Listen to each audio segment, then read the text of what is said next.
O Instituto DIP, Diálogos e Estudos em Psicanálise, apresenta Como Você Se Aguenta?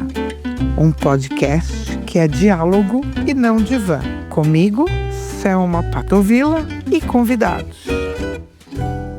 Boa noite, pessoal. Hoje temos aqui um Como Você Se Aguenta, como sempre, com dois amigos queridos e amados, o Rafael Garbuio e o Ricardo Pesati, o Cadão. Enfim, nós três novamente juntos aqui numa noite deliciosa, recebendo amigos, recebendo pessoas que, se não eram amigas, passam a ser.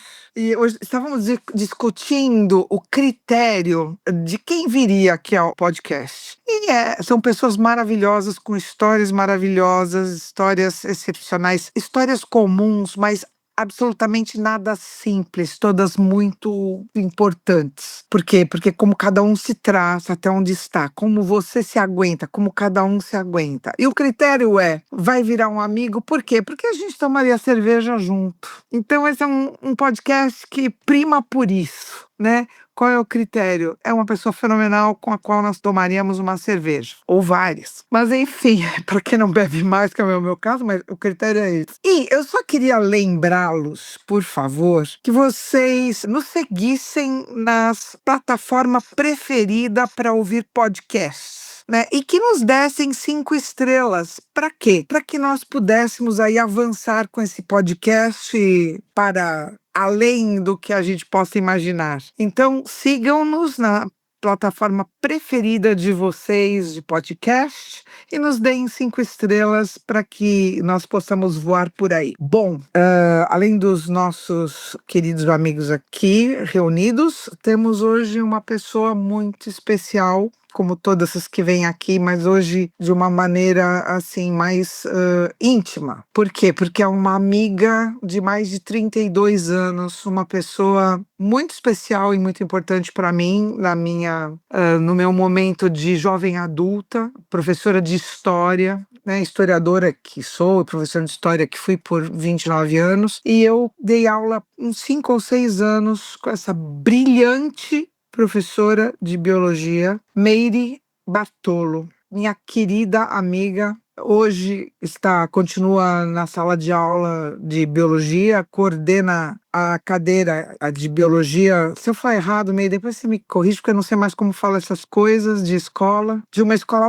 bastante conhecida e importante de São Paulo, que é o Bandeirantes, mas é das pessoas mais brilhantes que eu conheço em sala de aula e mais brilhante ainda fora dela como uma querida amiga. Meire, seja muito bem-vinda. Que delícia! Delícia estar aqui para esse bate-papo. E eu estou aqui pensando no critério do tomar cerveja. Eu já vou, assim, me mostrar. A casa é sua, como sempre foi. Eu sou uma péssima tomadora de cerveja. Ok, você pode beber Coca-Cola zero ou normal, o que você quiser. O que eu Ou queria dizer água. também é que eu sou uma ótima dubladora de tomadora de cerveja. Assim, eu sou capaz de ficar com o mesmo copo a noite toda, entendeu? Dublando. E eu adoro fazer uma coisa, que é brindar. Então, pouco importa se eu vou beber essa cerveja ou não, mas assim, tá ali numa roda onde a conversa tá fluindo, tá gostoso, e poder brindar, isso assim me alegra a alma. Desde sempre, né, May? Você brinda a vida, né? Uma das pessoas assim mais bem-humoradas, uma das pessoas mais de melhor humor que eu conheço, né? E nós passamos momentos muito importantes da nossa juventude, eu vou chamar assim. E Meire, já que então estamos em casa, porque tanta coisa que a gente já passou junta, né, nessa vida. Mas hoje eu queria conversar com você. Eu queria que você trouxesse uma experiência que você colocou lá quando a gente fez aquelas perguntas que a gente faz para todo mundo para saber por onde começar, aquelas coisas todas. A Meire trouxe uma pessoa importantíssima para a vida dela, que depois, conforme eu fui te ouvindo, eu me lembrei de como você falou dessa pessoa. É a sua avó.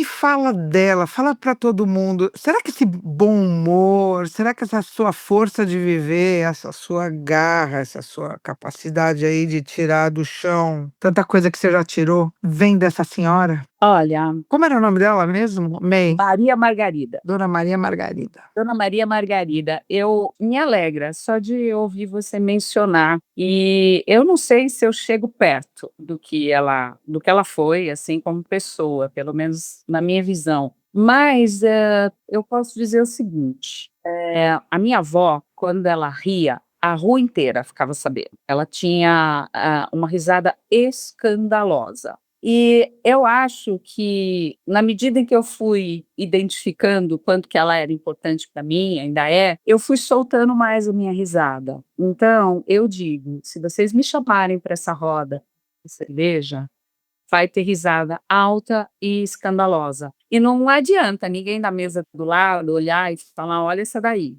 né, porque não me importo. Eu acho que se é uma coisa que eu tenho solta em mim, é a risada. E eu adoro.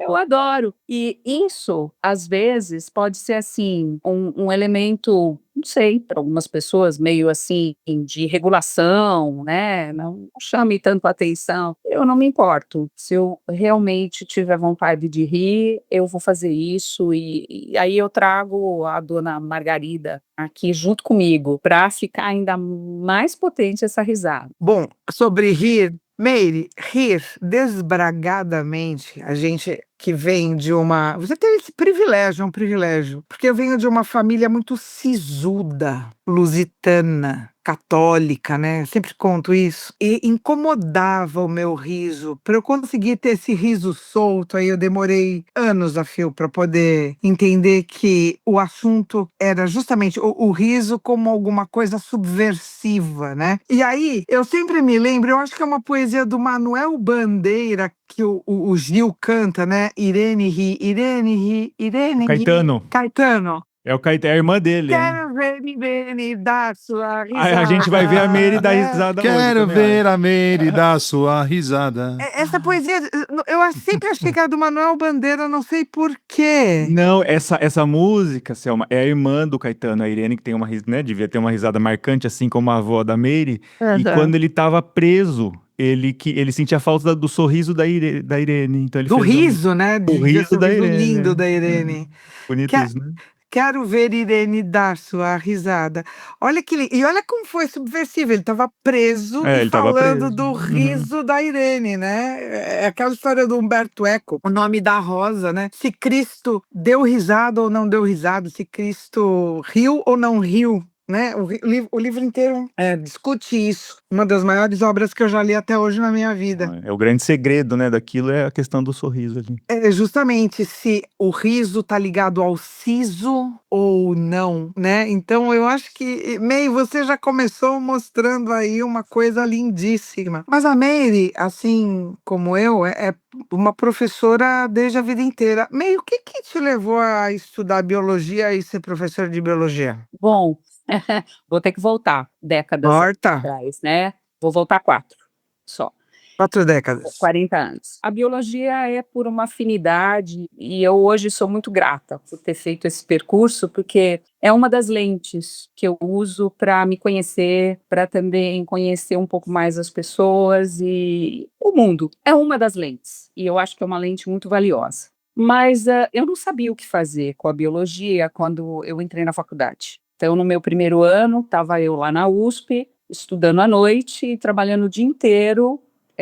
Eu era aeroviária na época, mas trabalhava num escritório muito chato de uma companhia aérea Transbrasil na época. Não sei aí se o pessoal tem alguma referência de Transbrasil, leva o nosso nome, leva a nossa gente, olha, um slogan. Mas já foi. Entregou.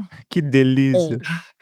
E assim, eu estava angustiada, porque eu gostava de estudar biologia, mas não tinha conexão com nada que eu estava fazendo, com o trabalho, e isso estava chegando num ponto, assim, insustentável. Mas uma noite na faculdade eu tinha que dar um seminário para a nota. E assim, o tempo era curto para, né, trabalhava o dia inteiro, tal. Eu preparei de um jeito muito ruim esse seminário. Na verdade, eu nem sabia direito o que eu ia fazer lá na frente dos alunos e 3 professores para assistir o seminário. Eu sei que eu fui lá e eu apresentei do meu jeito, com o pouco conteúdo que eu tinha, só que eu era safa, vamos dizer, de tablado. Então, eu fui chamando os colegas para participarem. E eu acho que, assim, dos 3 professores, eles devem ter me achado muito cara de pau, mas eu levei uma nota 8,5. E uma delas, e era a professora mais antiga, era a líder do grupo, ela falou assim: "Menina, tem alguma coisa aí, você saiu bem, um pouco, tá faltando conteúdo, mas você você saiu bem". Eu sabia que estava faltando muito conteúdo, mas assim, eu saí de lá transformada, porque eu adorei estar à frente de uma sala de aula naquele momento. Por mais que eu levasse interrompidas, era claro que eu não tinha preparado muito bem, naquela semana, eu me demiti. E eu fui atrás de uma vaga para professora de supletivo num papel sulfite que estava pregado no mural lá da USP, e para ganhar uma merreca, mas eu não tive dúvida. E então, isso não foi uma coisa planejada, de uma forma assim, sistemática, não tive. Eu fui sentindo. E eu acho que eu trago isso até hoje para minha vida. O sentir, o que está gritando mais alto no momento. E nunca me arrependi. 30 e tantos anos depois, eu não sabia dessa história, tá? Dessa história de que você era aeroviária e tal. Eu era trader, né? Então, eu fiz comércio exterior também. Eu era trader. E um belo dia eu entendi que eu precisava dar aula de história. E eu bati lá no Objetivo da Paulista e fui dar uma aula teste lá. E foi assim que eu comecei também, porque eu sabia que eu não tinha como ser trader, eu tinha que ser professora de história, né? Então, você vê que coisa louca, né? A sala de aula chama a gente, né? Chama muito. Eu sempre vi uma similaridade um pouco com o teatro, e de você assumir uma persona, onde pode não parecer, hoje eu não acho que eu seja exatamente uma pessoa tímida, mas eu era, e extremamente insegura, extremamente. Mas assim, lá na frente da sala de aula, acho que uma faceta minha assumia. Eu gostava muito dessa troca. E teve percalços. Você falou do objetivo, eu comecei no supletivo. Eu achei que eu ia ser feliz daquele jeito a vida toda, só queria ganhar mais, né, porque ganhava muito pouco. E quando eu entrei no objetivo, eu caí em algumas situações que foram muito difíceis, muito desafiantes. Eu comecei a ser mais feliz, assim, com menos perrengues, quando eu fui encaminhada para o interior. E foi quando a gente se encontrou, né, May? No Objetivo de São Roque. Quando a gente se conheceu, o Objetivo de São Roque, final aí da década de 80. É isso aí. É, exatamente. Aí nós tivemos aí uma jornada juntas no Objetivo de São Roque. E May, o que ainda hoje para você representa a sala de aula? Porque eu continuo em sala de aula, mas sala de aula de psicanálise, né? Eu saí da sala de aula de história já faz uns 5, 6 anos, 7 anos, sei lá quantos anos. Já perdi as contas.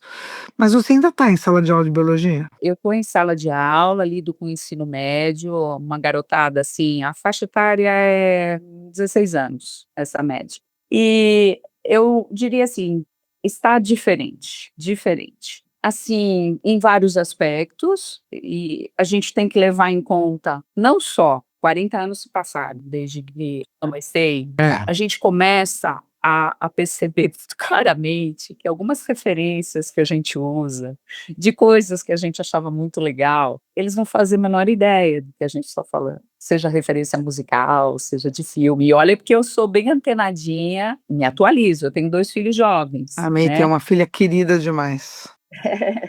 Então, tudo bem, eu tô atualizada, mas aquilo que me tocava, aquilo que marcou a gente, sabe, ele vai perdendo esse não cola mais. Então, é natural que haja um certo assim esforço para você entrar um pouco mais no universo desse jovem, que está diferente. Tá diferente. Hoje, em sala de aula, a manhã começou com uma coisa assim, eu passo entre eles, eu vou cumprimentando e eu tenho retorno, mas na hora de começar a aula, eu não quis bater palma, não quis vamos lá, pessoal, eu não queria, sabe, tipo megafone, vamos gente, agora vamos para a aula. Eu fiquei simplesmente observando. E eu queria saber quanto tempo levaria para eles perceberem que eu estava olhando para eles e contando com uma unidade de grupo para a gente partir junto. Se eu fosse esperar mesmo todo o tempo, eu ia acabar a aula, talvez. Então, eu dei uma chamadinha do tipo, gente,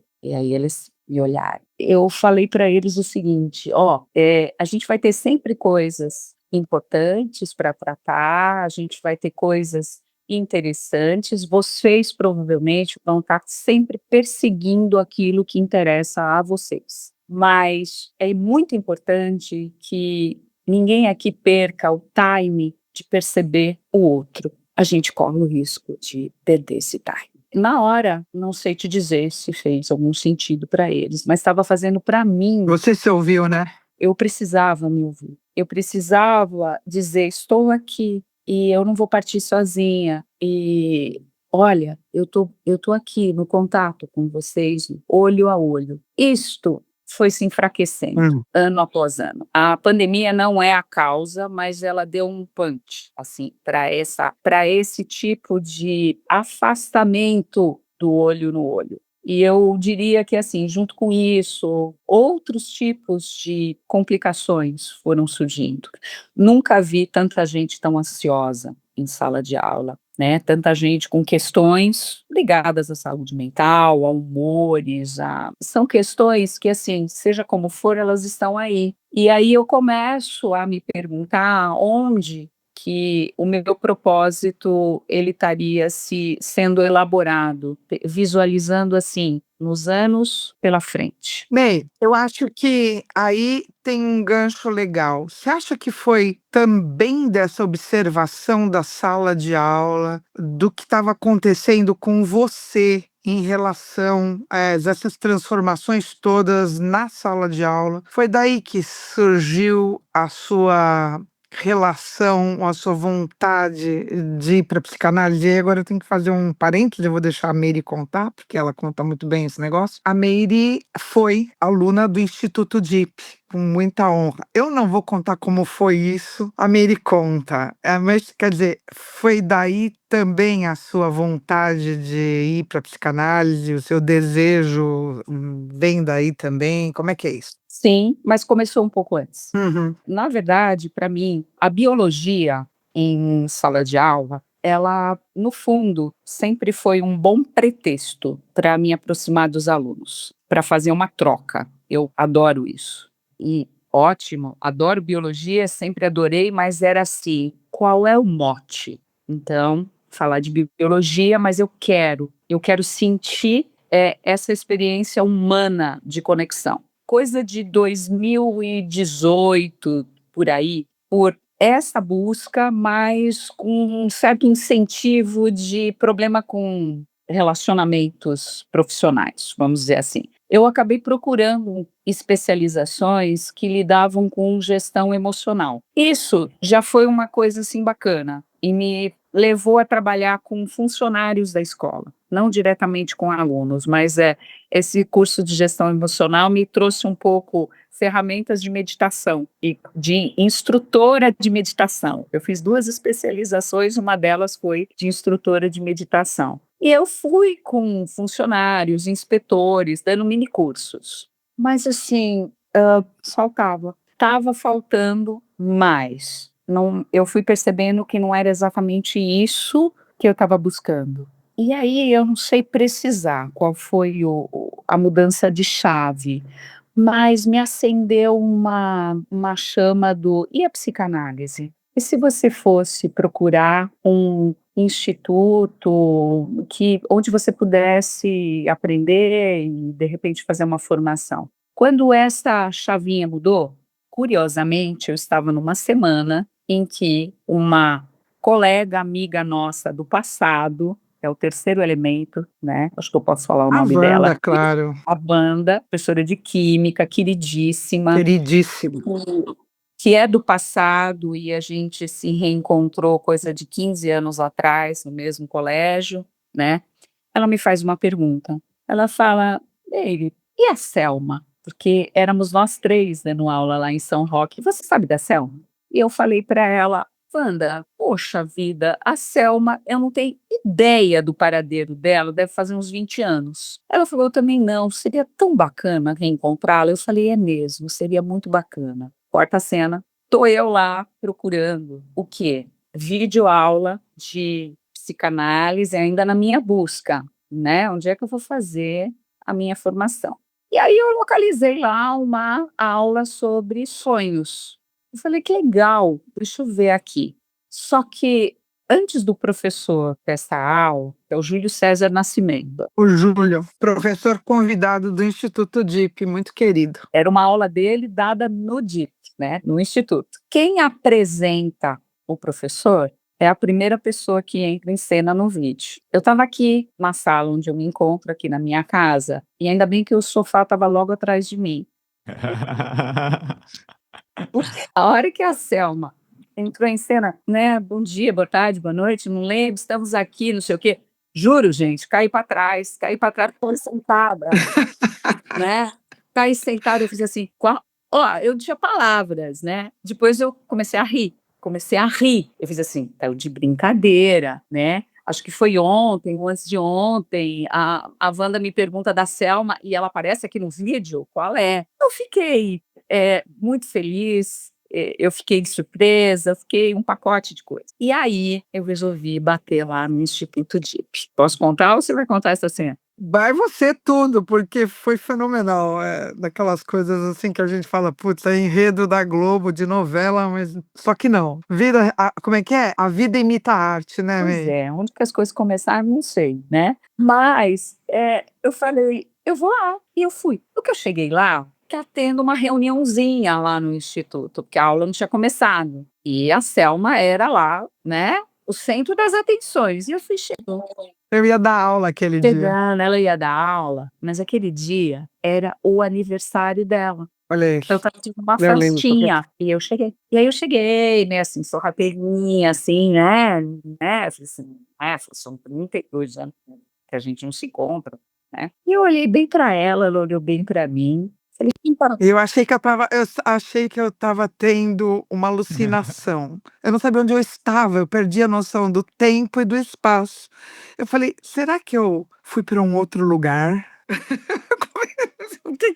Como é que pode ela parecer a Meire, né, quer dizer, uma coisa, né. E, assim, eu acho que sabe aquelas sensações, vocês já devem ter sentido aí, meninos, disse sim ou não, que um portalzinho se abre, É exatamente isso. a gente faz um gap no tempo e, assim, aquelas pessoas, a Selma usou o termo aqui, jovem adultas, né, sei lá, que estavam no momento Quase de balzaquianas. quase balzaquianas, o pessoal que se vire para achar o que é significado disso, né, elas estavam ali, se reencontrando, sabe. A gente perde a noção, às vezes, de tempo e espaço, mas a gente não perde uma coisa, que foi muito lindo. O carinho que eu senti na hora de te encontrar, e que foi recíproco, ele ganha uma força que faz, assim, a gente estar no lugar certo na hora certa e fazendo a É coisa a força da história, né, May, é a força da gente ter uma história, né, isso que eu falo, né. A nossa estruturação se dá, né, ao longo da vida inteira, mas tem momentos da vida que são momentos muito delicados, momentos muito fortes, né, e nós passamos por momentos muito fortes nessa idade, né, de jovens adultas, vamos dizer assim, de moças, né, com nem 30 anos. E eu acho que essas coisas são indeléveis, né, são marcas indeléveis, elas não conhecem, né, tempo e espaço, né, esses sentimentos não conhecem tempo e espaço. ainda estão aqui. Eu acho que É, essa é a comprovação de que está tudo aqui. A gente vai trocando um monte de coisas, né, com o tempo. E, na verdade, na minha fantasia agora, eu acho que a gente vai atribuindo novas camadas. E algumas continuam aqui, talvez um pouquinho mais quietinhas, reservadas e tal, mas tá tudo aí, o pacote todo. Agora, engraçado, né, a gente começa a falar tudo isso e tem 3 sessentões nesse podcast hoje, né. Vou falar pela ordem. O Cadão, que é o mais velho, por meses, depois vem a Meire e Eu depois venho sou eu. exatamente um mês mais velho que a Meire. Eu sou de 15 de novembro, você é de 15 de dezembro. Uau! Sou muito É. mais velho. Mas ainda assim é importante, você é o mais velho da turma. Vamos esposa- sublinhar isso, Meire. Minha esposa é 3 meses mais velha que eu sempre falo que ela é muito mais velha. Ela me bate, me xinga. Você A Elinha é linda, Você é gente. muito mais Vocês já velho. ouviram aqui. Aliás, vale a pena voltar nesse podcast que eu segundo. amo, que é Segundo o episódio. segundo, que ela fala sobre danças circulares, porque ela é professora de dança circular. Fenomenal. Voltem a esse podcast, esse episódio que é fenomenal. Mas, enfim, e tem 3 sessentões aqui, né? E eu não sei quantos anos tem o Andy. Andy, quantos anos você tem? Deixa eu ver se o Andy se entrega aqui. Andy. Oi, Selma. Eu tenho 47. Ah, então o Andy tá muito longe da gente. Deixa ele pra lá, ele e o Rafa. Então, que são os júniors desse podcast. Mas enfim, temos 3 sessentões. Meire, eu queria que você falasse sobre envelhecer. Ave Maria, nossa senhora. Como é que você está se sentindo? O que que é isso para você? Porque você sempre foi uma pessoa que refletiu sobre muita coisa e uma delas eu acho que é essa, né? Olhar para isso, olhar para o tempo passar, né, May? Olha, são tantas coisas, assim. Vou começar pelo seguinte, né? Eu ouvia falar, quando a gente era aquelas jovens adultas lá, que você trouxe, que, nossa, algumas pessoas passavam por crise dos 30 anos. Eu cheguei nos 30, tirei de letra. Depois eu vi que algumas nos 40, nada aconteceu. 50, gente, 50 anos eu deitei e rolei. Eu achei que foi muito sensacional. Mas, quando eu estava à beira de fazer 60 anos, começou a piscar uma luz de, você tem noção de que você vai entrar na terceira idade, sabe? E eu, mas como assim, né? Olha o lado da biologia, puxa vida, sei disso. Olha, sei lá, eu me surpreendi realmente com o fato de estar entrando numa faixa etária que tem uma classificação. A gente brincou aqui, 30 anos, balzaquiana. Ninguém, acho que entra, assim, em alguma questão, porque Não, né, tá tudo certo. usa mais. Mas, eu vou dar um exemplo. Uma das primeiras coisas que eu fiz foi tirar o bilhete único. 2. É maravilhoso poder andar de metrô de graça. A coisa mais legal de fazer 60 anos é isso. Eu preciso contar para vocês uma coisa fenomenal que aconteceu agora. Eu estava em férias, né? Eu fiquei 2 semanas de férias, eu fui para o Jalapão. E quando eu cheguei no aeroporto, tinha aquela. Eu estava procurando a fila, eu e o Thierry, estávamos indo para lá, de onde é que eu tinha que embarcar, né? Qual era a fila que eu tinha que embarcar. Aí me deu um negócio e eu fiz assim. Eu sou da terceira idade, eu tenho direito de embarque preferencial. Preferência. Entrei na fila do embarque preferencial e eu fiz questão de entrar, porque, embora eu não precisasse, obviamente, mas eu fiz valer o meu direito. Foi muito interessante, foi muito. E o Thierry era meu acompanhante, de uma senhora idosa. Oi! Oi? E aí que você já estava deitando e rolando. Até com, né? Você estava assim, a rainha do pedaço. Afinal de contas, eu tenho, né, direito preferencial. Mas eu diria que assim que eu consegui o cartão, eu fui passar na catraca, a catraca travou. E aí tem funcionário lá, né, do metrô. Aí eu fiz assim, moça, meu cartão não tá passando. Aí ela fez assim, o seu cartão é... Qual foi o termo que ela usou? Ela falou, o seu cartão é especial? Eu quis dizer para ela, não, meu cartão é de idoso. Eu não consegui. Não Parecia que saía. tinha um caqui verde na minha boca. Amarrou. Eu não sabia que eu ia engasgar um idoso. Legal. E assim, eu deixei pelo especial mesmo. Eu falei, qualquer coisa assim. E eu falei: "Eu não passei na catraca". Essa catraca não era só a catraca física, teve uma catraca ali simbólica de que eu não estava conseguindo passar nela. E foi a palavra que te denunciou, né, a palavra Idoso. idoso que pesou. Eu vou dizer que me tirou um pouco, assim, me não é ofuscou, me bagunçou a identidade. Chegou nesse nível. Meire, eu tenho uma teoria para isso e vem de outra área. Eu trabalhei muitos anos na indústria automobilística, né?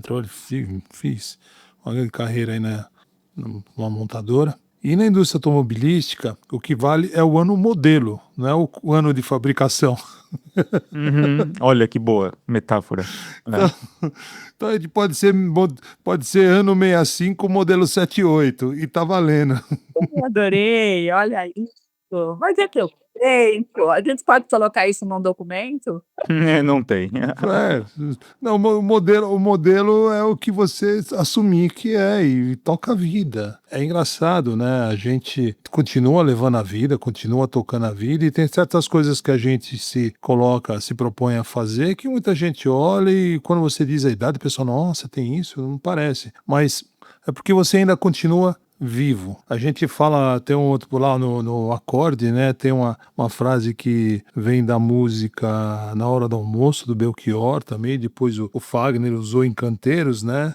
Que é aquela coisa que é se não chega à morte ou coisa parecida, e nos leva a moço sem ter visto a vida. Então, esse coisa parecida é morrer. Né? Só que para morrer não é mudar de fase, como diz a Selma, é deixar de viver enquanto você continua vivo e vai tocando Olha, a boa. vida e vai indo e tá no bônus e vai indo e é um contínuo, né? Não tem um ponto ali. Né, é muito, né, e assim, a gente falou bastante, a gente entra numa parte de tempo também, né, você tem o tempo Cronos e o Kairos, né, então, quando a gente fala do Cronos, beleza, são 60 anos, são 60 voltas que a Terra deu em volta do Sol, mas o Kairos pode ser muito mais e parecer muito menos, então, é muita coisa para se pensar. É muita coisa, mas eu queria dizer que esse foi o começo da história. O começo da história do "e aí?". O começo foi a catraca. Não, mas olha, sabe o que que eu acho que é muito legal? Eu acho que nós estamos fazendo uma reflexão aqui que talvez seja nossa, de 3 sessentões, assim, recentemente sessentões, nós estamos experimentando isso, começando a Sim. experimentar isso, essa outra denominação, porque agora a gente tem uma outra denominação reconhecida. Eu acho que o fato de ser reconhecido pelo Estado como idoso, isso tem um peso, queira ou não, né? Por mais que, claro, não mudou nada, em nada a minha vida, nem da Meire, nem do Cadão, nada. Foi o que o Cadão disse, né? A gente se recusa a morrer em vida, não porque tem 60 anos, mas porque não quer morrer em vida mesmo, né? A gente vive, para mim, eu digo sempre, parar de respirar não é morrer, é mudar de fase. Para quem acredita em juízo final, fica lá esperando não sei o quê, não sei muito bem dessa história de juízo final. Mas enfim, tem o juízo final. Para quem não acredita em nada, vira carbono, vai pro resto e tá tudo certo e encerra por aí. Quem é reencarnacionista volta infinitas vezes, quantas vezes for necessário. Bom, então isso para mim não é morrer, é mudar de fase no joguinho de videogame. Agora, para mim, morrer é não viver.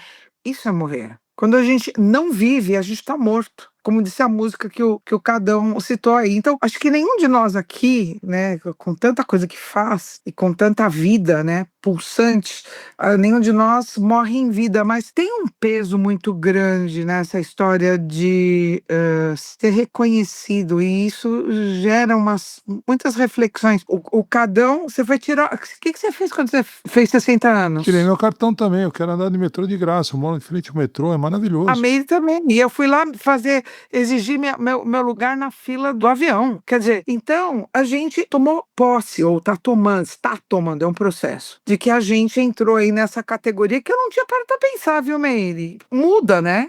Agora a gente tem uma categoria específica, né? Essa chavinha de muda, eu tô achando lindo tudo isso, inclusive as músicas. Várias músicas têm inspirado bastante sempre.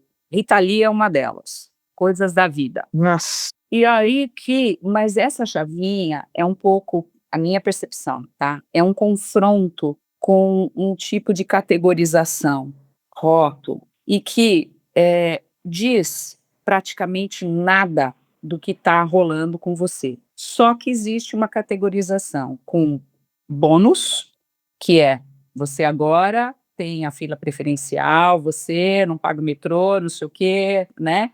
Mas tem o ônus. E não reconhecer isso também acho que é um complicador. Exemplo, eu fiz uma cirurgia do ombro por um forte tombo aí de bike. E o médico tinha me dito, até 59 anos, estatisticamente, a chance de recuperação é tanto. Muito melhor do que a partir dos 60. Então, isso é um parâmetro biológico. A partir daí, eu acho que o legal é buscar outros significados. E então eu quero dizer que isso tudo aconteceu há 3 meses atrás, esse choque, esse confronto. Agora eu estou passando na catraca de um jeito diferente, gente. Meire e a A catraca. catraca é Essa legal. catraca, sabe, você pode chegar e ela te bate para trás assim, mas eu estou passando assim, fazendo um molejinho, entendeu?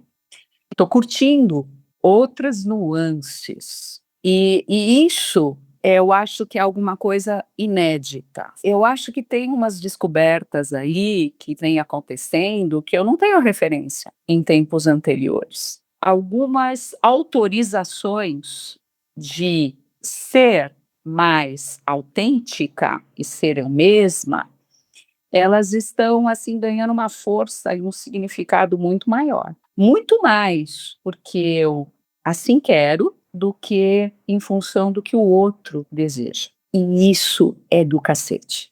Não sei se pode falar palavrão aqui. Pode. Pode, todos que você Mas quiser. assim, isso, assim, ele é revolucionário, porque agora eu estou enxergando com mais clareza algumas coisas, especialmente que eu não quero mais. E assim, gastando menos energia para não querer e não fazer. Fenomenal o que você acabou de falar. Fenomenal. Gastando menos energia para não querer e não fazer. Porque antes, talvez, é exatamente isso. A gente não fazia, não queria, mas gastava uma energia gigante para poder peitar isso, né? Para poder justificar, peitar. Agora não, né? Não. Por que você não quer? Porque eu não quero. Por que não? Por que não? Simples É. assim. Simples assim. E não ter mais que agradar tanto a expectativa do outro, né? Não é também ser um narcisista que só pensa em você, Não. claramente isso, né? Não é Não é esse lugar. É o lugar de, claro, você respeita o outro, mas também se respeita, né? Não fica naquela situação de, pelo outro, fazer tudo a ponto de se anular e faz esse trade aí de quanto olha pro outro e olha pra você e consegue sem culpa. Bancar o desagrado. Exato. E deve ter ligação até com o que aconteceu hoje de manhã, que você contou, né, Miri? De entrar na sala de aula e não pegar o megafone para chamar a atenção dos alunos todos, né? Falar assim, agora vamos ver. Vamos ver quanto tempo eles demoram para me notar aqui ou para entrar na minha, né? Acho que tem a ver com essa maturidade que só com o tempo que vem mesmo, né? Então, eu diria que isso daí tem uma potência, tem várias coisas associadas, mas assim, eu estou sentindo um pouco a erupção também de alguns desejos que estão ligados a projetos que ficaram engavetados e outros que eu nem sabia que eu tinha. E assim, não sei se tem alguma urgência, algum senso de urgência, mas tem uma vontade e tem um por que não? O que me impede? A desculpa do puxa, não tem tempo, um dia eu vou fazer, enfraqueceu. Por que eu não arrumo tempo? Então não é tão importante? A urgência, ela está mais, digamos assim, clara, né? Uma urgência que é adiando para o dia em que as coisas estiverem todas acertadinhas para só então eu resolver aprender a dançar forró, por exemplo, que é uma das coisas da minha lista, que aliás eu vim fazendo muito bem. A pretensão aqui, né, do muito bom. Delícia. Eu tô apaixonado pelo fato da Meire estar dançando forró. É fenomenal isso. Não, mas calma. Por enquanto eu estou dançando forró, mas eu ainda vou chegar a dizer que eu estou dançando muito bem forró. É isso aí. Entende? E para isso você precisa de prática, você precisa de um engajamento, você precisa. Teve uma noite que eu fui quarta-feira à noite, no dia seguinte estou lá na sala de aula às 7 horas da manhã. Eu fazia isso, mas brincando aos 20. Agora aos 60 é muito ousado. Tem um preço. Não sei se vocês me entendem, tem um preço. Eu entendo perfeitamente.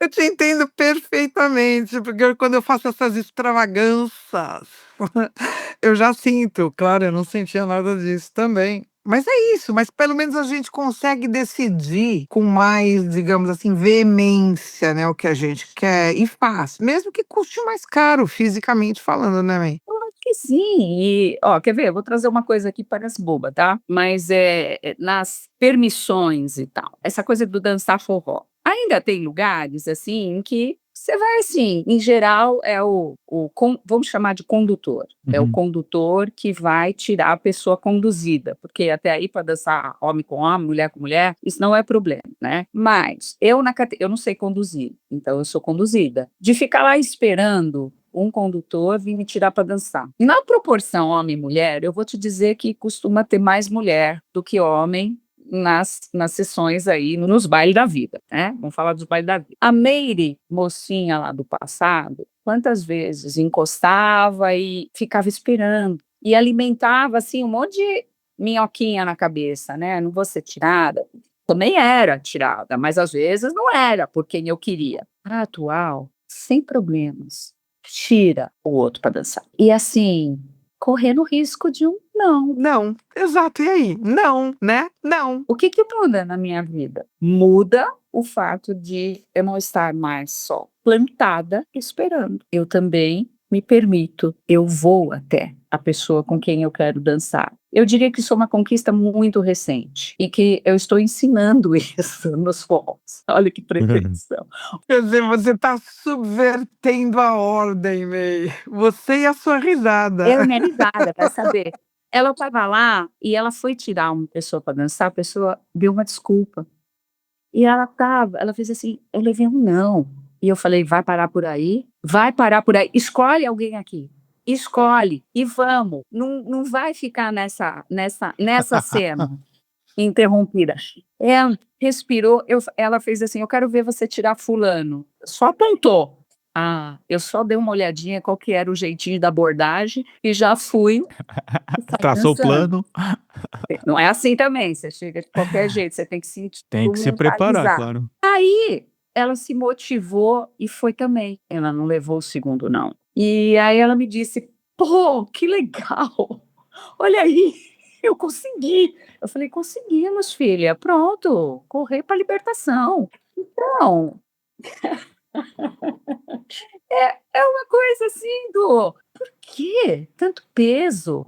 Isso pode ser mais leve, pode ser um brincar, sabe, atualizado. Tem a ver com uma brincadeira mal sucedida no passado, sim. Mas ela, enfim, agora. Gente, agora, May, o nosso eu, né, o nosso ego, ele já sabe que não morre com o não, quando ele é reprovado, censurado, rejeitado. Ele já sabe que não morre. A gente já passou por tanta coisa que a gente sabe que não morre se for rejeitado. É diferente de quando a gente é jovem, né? Que a gente tem as nossas criancinhas internas que sabem que se forem abandonadas elas morrem, né? Então a gente carrega esse medo da rejeição. Acho que o maior medo que um ser humano tem é a rejeição. Eu acho que sim. Né? Então, agora a gente sabe que se for rejeitado não morre. A gente tá aprendendo isso, né? A gente tá acalmando as nossas criancinhas.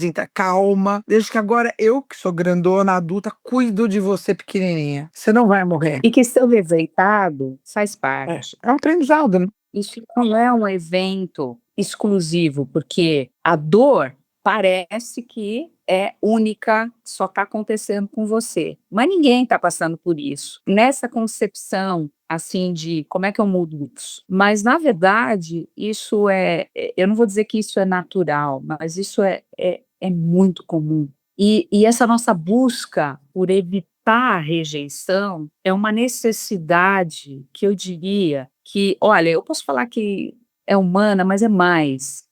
A gente vai achar macacos. Um macaquinho aí que viralizou porque ele foi rejeitado pela mãe, enfim, e deram um boneco para ele, e ele se conectou ao boneco. Mas você pode estender isso para o cachorro, meu cachorro aqui também vai sofrer se ele for rejeitado. Então, é uma característica, eu acho que, pelo menos, de animais que estão mais próximos da gente aí, você pode botar os mamíferos. A gente precisa se sentir pertencente. E eu acho que isso esclarece, em parte, esse grande medo de não pertencer e, portanto, ser rejeitado. Perfeito. Não sei se isso pega vocês, assim. Acho que pega todo mundo. É que, de novo, a gente vai entendendo conforme a gente vive. Por isso que viver é melhor que sonhar nesse sentido, né? Quer dizer, dentro da realidade compartilhada, você fala, opa, nossa, sobrevivi a isso. Nossa, sobrevivi a mais isso. E a mais isso. E foi muito interessante que foi em cima dessa ideia que eu construí o que a gente chama, lá na minha dissertação de mestrado, o conceito de patrimônio psíquico-social, né? Quer dizer, na medida que a gente vai seguindo, a gente vai formando um patrimônio psíquico-social. A grande pergunta é, por que a gente não toma esse patrimônio psíquico-social para dar o próximo passo?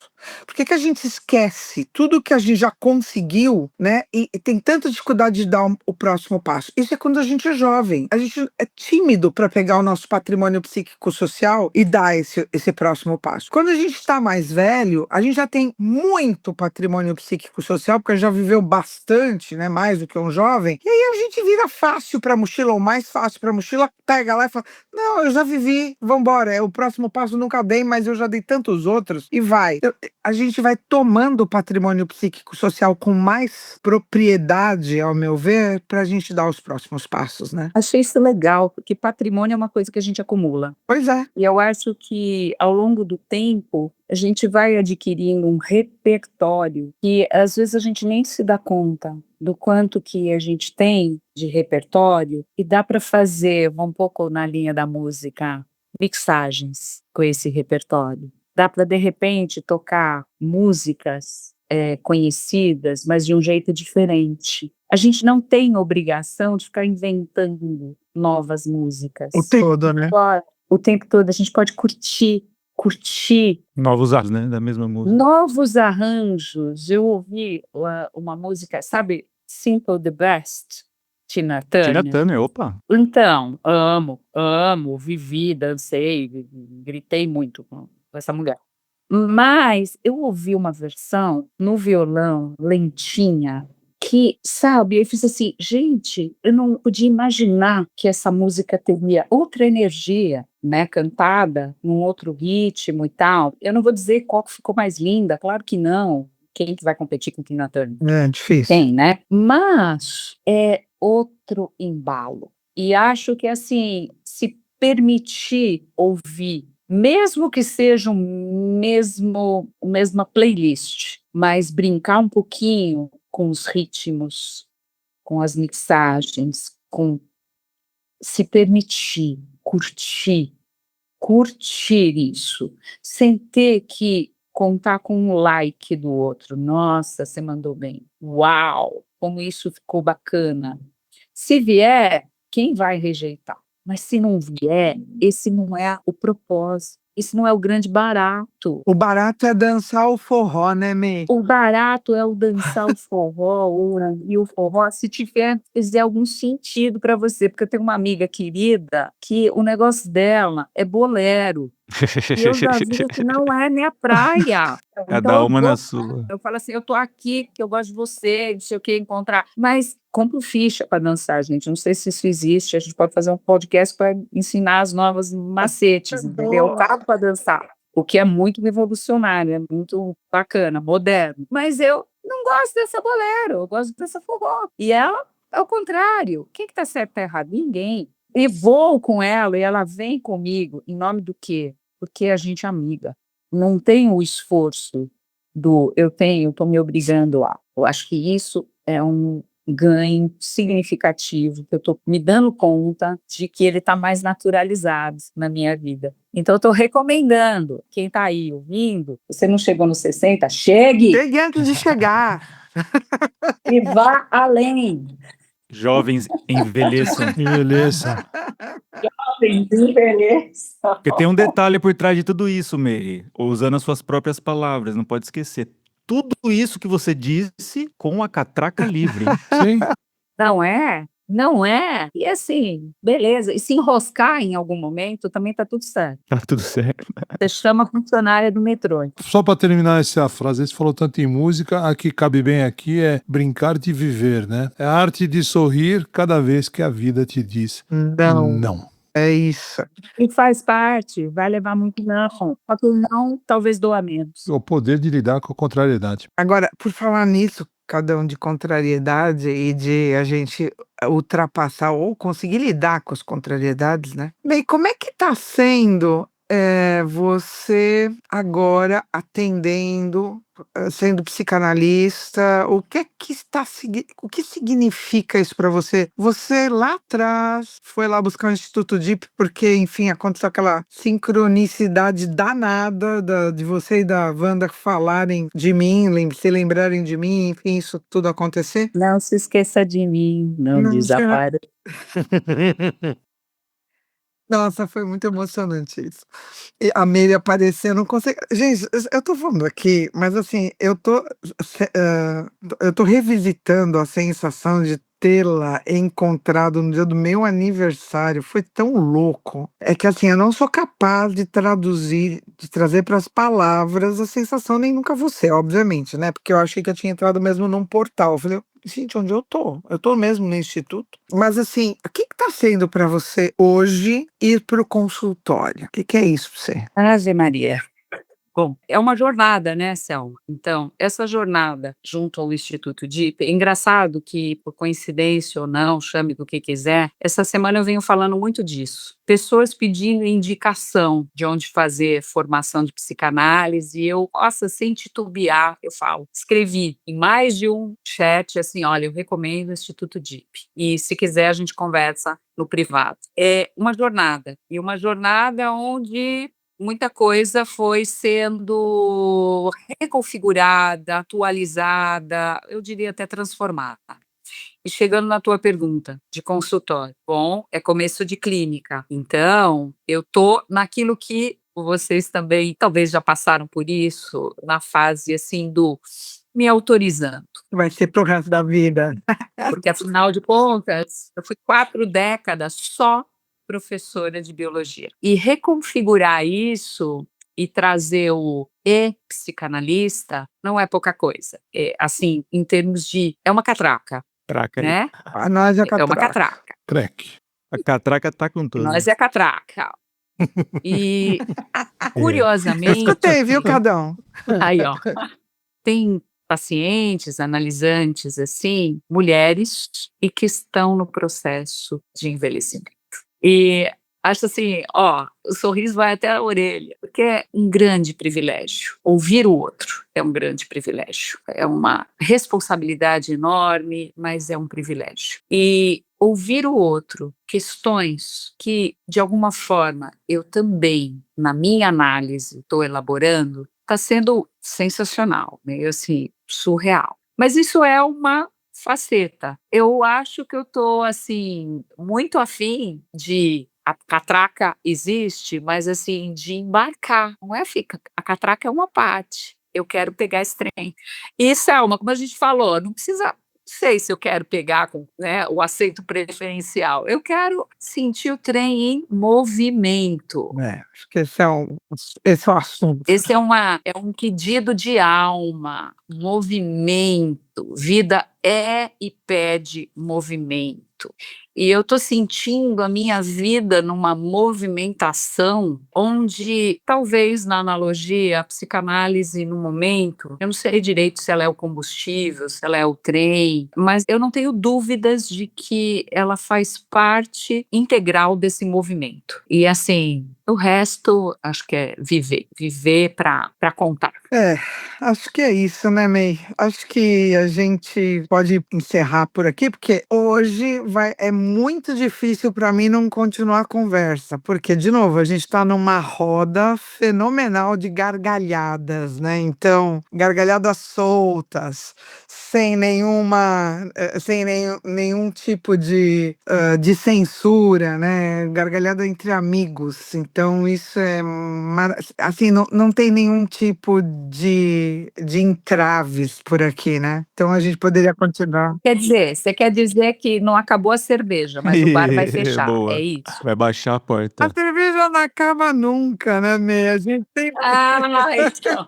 E o legal é que a gente vai descobrir na vilinha que é São Paulo, né? O Gabriel estudou com a É Natália. isso, a Natália. E ele foi seu aluno no segundo ano. Então, olha só. E você tem uma amiga que também é muito querida minha, a Maria. Que, aliás, a gente vai chamar pra cá. É uma grande professora. A vilinha São Paulo, né?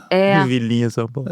Vilinha São Paulo. Vilinha de Piratininga. E não é maravilhoso isso, dizer que São Paulo ainda é uma vilinha, porque é uma vilinha? Porque a gente vai se conectando e vai encontrando esses tentáculos todos nos unindo. Eu digo que é uma teia de aranha, nós todos estamos unidos, né, de um jeito ou de outro, né? As aranhas são muito bem-vindas, Eu elas são também gosto super muito do delas, bem, eu eu quero também. dizer Também gosto delas. que eu gosto das aranhas. Eu gosto. Você é May. E eu amo as lagartixas, né, May? Também. Ah, Olha meu o Deus. morcego. E os Acho os morceguinhos. morcegos, e as cobras, e Morcego, tudo que todo mundo não aquele gosta, que todo a gente mundo gosta. tem medo. Outro dia entrou em casa aqui, eu fiquei tanta dó dele. Ele ficou mais assustado que todo mundo. Eu falei, pô. Sem dúvida. Sem dúvida. Tinha um Fica caos em mesmo. casa. Eu falei, que isso? É um morcego. Pô, coitado do morcego. Vocês estão hein? fazendo Um com morceguinho. ele? Como é que ele vai Peguei sair um daqui, morceguinho. gente? Traumatizando. Soltei o morceguinho lá É fora. disso ficou que tão nós feliz. estamos falando. Esse julgamento preconceituoso em relação aos morcegos. Uma bióloga falando tem mais peso, hein?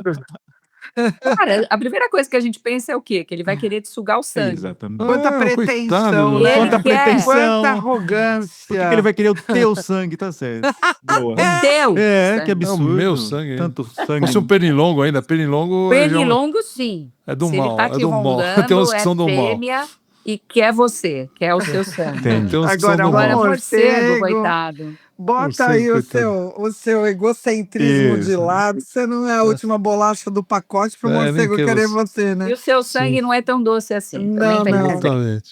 Bom, gente, eu queria agradecer mais uma noite fenomenal de festa, que é este podcast. Festa para a gente poder gostoso. comemorar, brindar a vida, como disse a Mary, com grandes gargalhadas, como a da Dona Margarida? Margarida. Dona Dona Margarida. Margarida. Dona Isso aí. Margarida, que também foi muito bem-vinda aqui nesse podcast hoje, que ensinou a Meire a dar gargalhadas. Mas eu queria, então, lembrá-los que nos sigam na sua plataforma de podcast preferida, para vocês nos seguirem aí nos outros episódios, nos que virão e nos que já estão aí publicados. E nos deem as estrelinhas aí, as 5 estrelas, para que a gente possa voar por esse céu grandão cheio de estrelas. Um beijo muito grande para vocês. E a Mary estava falando sobre recomendar o Instituto DIP. Eu, claro, vou advogar em causa própria, mas acho que todo mundo aqui é do Instituto e fico bem à vontade, né? Começamos uma nova turma em setembro. Então, institutodip.com.br, vocês vão lá no nosso site que vocês encontram mais informações. Um beijo muito grande para todos e uma noite fenomenal, um fim de noite maravilhoso. É isso. Obrigada. Como você se aguenta? Um podcast que é diálogo e não divã.